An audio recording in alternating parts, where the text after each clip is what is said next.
Can you see behind me? It looks like a smudge in my camera along the horizon. But when I turn and look,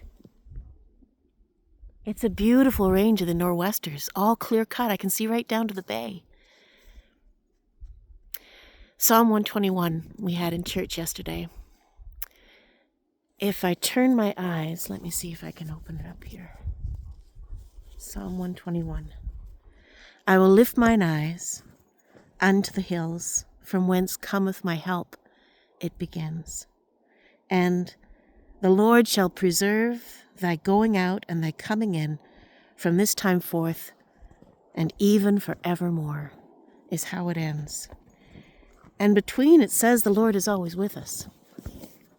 When I first heard that psalm, I thought, oh yeah, of a hillside over which would come a cavalry to rescue someone who needed help. But instead, it's the hills themselves that are our help. In Genesis, we hear that the Lord made us to be a steward of all the creation of life in which the Lord found such joy. We were to notice, to celebrate, and to steward, to help.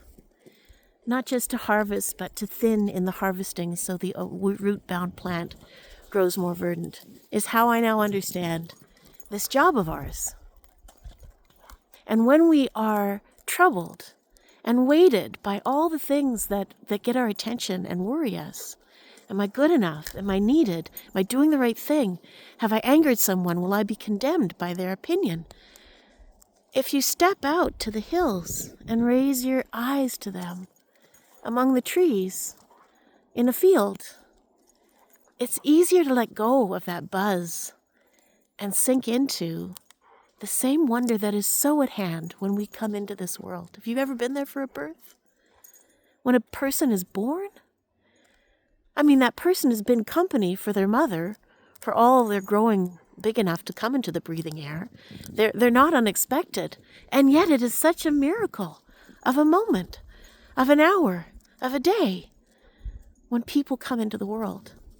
And often, when people die at peace, if you get to be there for that death, it is such a beautiful honor. A reminder that we are here not as a blight, but as a blessing.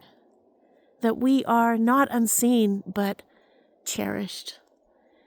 That we really don't need to do much of anything except to be open to one another. First, love one another. That is the first thing that we must all do. And that includes everyone, not just other people, but all this beautiful world, all of this creation. At least that's the thoughts I had on reading Psalm 121 this week. I hope I didn't get you dizzy holding my own phone. Happy Sunday.